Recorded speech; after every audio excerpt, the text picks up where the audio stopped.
Mi nombre es Cecilia Castro Lee. Castro es mi nombre y Lee es el nombre de mi esposo, ¿no? Entonces, Cecilia Castro Lee.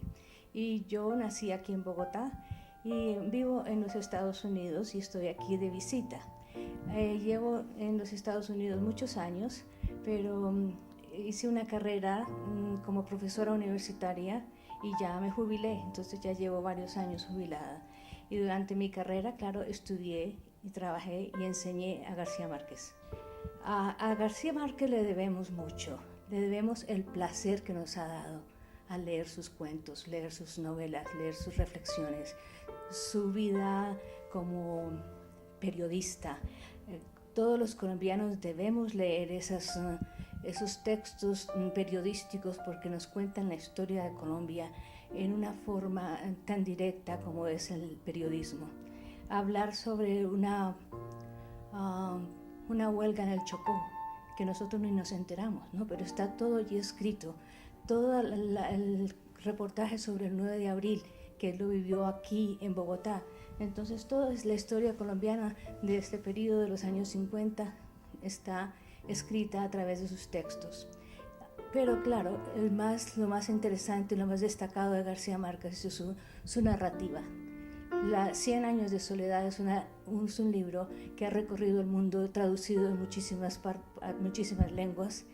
Y como colombianos estamos muy orgullosos, ¿no?, de ese logro tan inmenso de una novela que trascienda y que haya sido galardonada, ¿no?, con el premio Nobel. Es nuestro premio Nobel y eso nos da mucha satisfacción.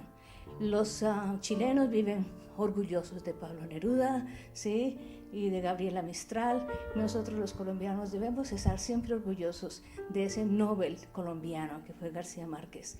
Y lo recordamos y estará siempre vivo entre nosotros porque cada vez que leemos una de sus obras es como revivirlo, ¿no? Revivirlo, está allí.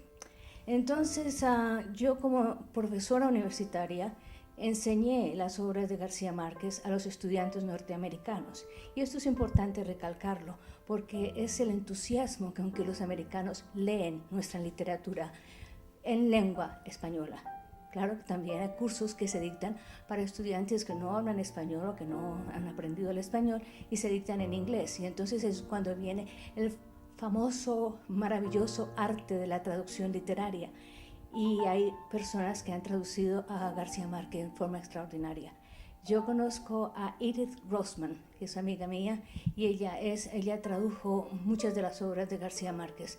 No, Rabasa tradujo a 100 años de soledad, pero ella ha hecho el resto de las traducciones. Y es impecable la traducción, se lee como si fuera el español. Es una traducción que son como dos espejos confrontados, el texto en inglés y el texto en español. Y como decía, el placer que nos da, el placer del texto, ¿no?, que las palabras fluyen, que es la magia de su lenguaje. Y claro, lo real maravilloso o el realismo mágico que resulta de su obra, que es como una visión de la realidad, pero transformada en forma fabulosa. Entonces, tal vez quisieran ustedes saber qué he hecho yo con los trabajos de García Márquez. Hace muchos años él escribió su novela El otoño del patriarca, y en esa época estaba estudiando yo, leyendo, trabajando sobre un texto de un autor español que se llama Carlos Rojas. Y este Carlos Rojas es sobrino del presidente Rojas Pinilla, ¿no? Pero Carlos Rojas nació en España y vive en España.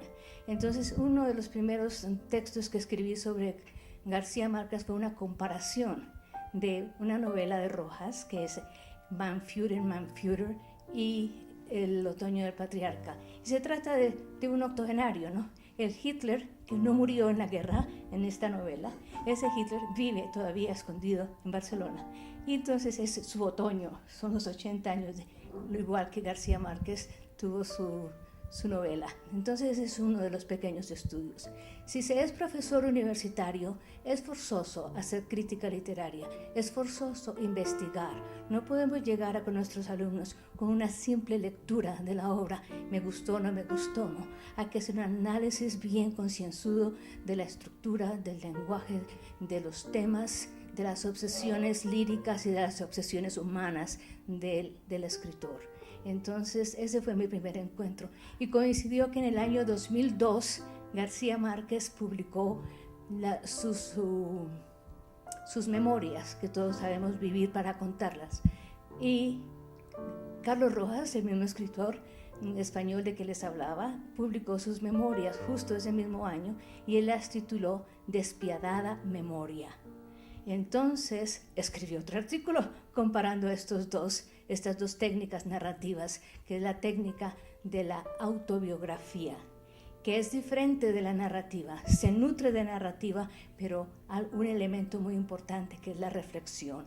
Entonces García Márquez nos muestra en Vivir para contarla su vida, su biografía, sus pasiones, sus emociones, al mismo tiempo su lucha por ser, por convertirse en escritor.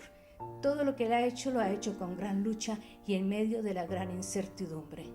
Entonces, él nos muestra allí cuál es la vida del colombiano medio, ¿sí? No es el rico, sí, es el colombiano medio que lucha por salir adelante, que tiene una vocación y que tiene que salir al otro lado. Y eso conmueve, y lo hacen con sus palabras maravillosas. Aquí estoy arruinando su obra, pero es interesante, es bueno, es para que los estudiantes lean cómo se hace una vida, cómo se hace una obra. En esta obra literaria de él, de Vivir para contarla, se destacan, por ejemplo, los retratos que él hace de la gente, ¿no? Un retrato cabal de su madre, ¿no? Tenía 45 años, ya envejecida porque tuvo 11 hijos, ¿no? Entonces, esta idea de que ella está envejecida, pero conserva una cierta hermosura, ¿no? Él la llama la hermosura romana del cuadro de su matrimonio, ¿no? Entonces hace un retrato de sí mismo, que dice que se adelantó a la moda de los hippies, que con el pelo largo y las sandalias y todo esto, es él, ¿no? Y también un retrato de lo que sería más adelante su mujer, Mercedes, ¿no? Cuando se despiden porque él se va para Roma como periodista. Entonces, hablando del viaje a Roma, la autobiografía tiene mucho de viaje, de descripción de viaje.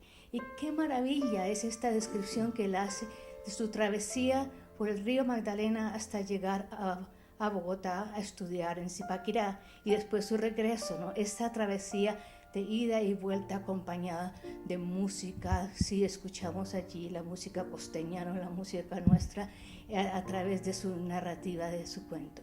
Porque como ya dije, esta obra, Vivir para contarla, es una obra híbrida, porque tiene algo de narrativa, que nos cuenta su historia, algo de reflexión. Él quiere comprender su vida y tiene que reflexionar sobre su vida. Al mismo tiempo, es un modelo de escritura autobiográfica. Y todo es autobiografía. Este libro nos da como un revés de la trama de lo que son sus novelas. Allí aparecen como desdibujadas, veladas, todas las aventuras o las personas, los personajes. La esencia de su obra está allí. ¿Y cuál es la esencia de esa obra de García Márquez? El humor, que nos hace reír, a veces nos hace llorar, porque es un humor que nos lleva hasta el horror en muchas oportunidades. Su exageración, ¿no? También es parte del humor. Esas frases lapidarias, todos recordamos esas frases que él utiliza, y que no me alcanzará la vida para contarles esto, ¿no? Me dice él, ¿no? No alcanzará la vida. Él escribió en uno de los capítulos de 100 años de soledad, dice, la familia Iguarán construyó su casa blanca como una paloma. Entonces, cuando yo estaba construyendo mi casa para mis hijos adolescentes también, yo quiero una casa blanca como una paloma, y así la construimos. Esto solamente para decir que la literatura nos impone ciertas cosas, combina la realidad con la ficción.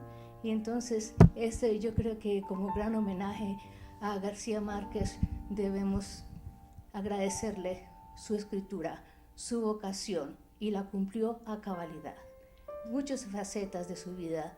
Si decimos que Cervantes vivió 7 vidas, la vida de 7 hombres, De García Márquez hay alguien que dice que vivió 5 vidas, ¿no? En muchas facetas de su vida. Una vida rica, una vida para que nosotros los colombianos estemos siempre ricos, siempre sintiéndonos muy honrados de su labor, de su literaria. Y estimular a los jóvenes a seguir leyendo, que no se olviden, que sigamos leyendo. Ustedes recuerdan cuando se publicó Crónica de una muerte anunciada. Esta publicación fue más que anunciada. Ya dijeron en Bogotá, el libro va a aparecer en tal fecha. Yo vi la cola de la gente esperando a que se abriera la librería para comprar el libro de García Márquez. Entre ellos una amiga mía que le di el dinero, porque yo estaba trabajando, le di el dinero, haga la cola y cómpreme el libro. Entonces, esto fue el estímulo para el pueblo colombiano y latinoamericano. Antes leíamos solamente las obras que nos venían de fuera, pero no nos conocíamos hasta que empezamos a leer nuestra propia literatura latinoamericana. Para los profesores, seguir leyendo, seguir investigando sobre García Márquez y el impacto que tiene en el mundo, y para los estudiantes lo mismo, ¿no? Hay que seguir leyendo. ¿Y cuál es su mensaje? Bueno, las obras literarias no tienen mensaje necesariamente, nos hacen vivir una experiencia, ¿no? Entonces, esa experiencia vivida por esa persona, por estos personajes, nos hablan directamente al corazón, nos hablan a la mente, nos hablan a la imaginación, nos hacen más ricos como personas. Esa es la labor de la literatura. Por eso los que estudiamos, trabajamos la literatura, vivimos enamorados de la palabra y del efecto que produce en nuestras vidas. Nos hace más ricos.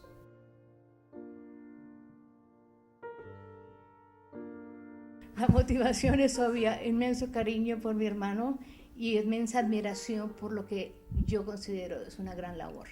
Entonces yo quería dejar una constancia para la familia, y como se está agrandando no solamente la familia la que lo conoce, sino todo Colombia y Latinoamérica, entonces dejar una constancia de una labor de todo, en todo sentido, ¿no? Que por la paz, que por la espiritualidad, que por la fe y el dinamismo que él tiene para cualquiera de sus proyectos, ¿no? Ya este mismo Telesantiago, que fue uno de sus grandes aciertos, creo yo, para la comunidad. Está pensando en todo. Es con cariño, es con amor que se hace una obra literaria así. Y claro, se me fue la mano porque salieron como 400 páginas, pero es que en esa incluí, en el capítulo número 5, incluí un análisis, como eso es lo que yo hago, análisis literario. Hice un análisis de su obra literaria, de su obra, de su escritura, de los 52 libros que para la época había escrito. Ahora ya lleva 3 o 4 más desde que se publicó el libro. Entonces, quien lea ese capítulo 5 se entera de qué es lo que él ha escrito, porque yo hice un resumen así cabal, una reseña de casi todos sus libros y los clasifiqué de acuerdo al tema, de acuerdo al destinatario, si era para el seminarista, si es para el laico, si es para el misionero. Entonces allí está todo eso. Fue una obra interesante y gasté 2 años, y 2 años que disfruté enormemente porque estaba yo metida en algo que me gustaba hacer, que es escribir. Y con el cariño de mi hermano y pensando en el futuro de Colombia.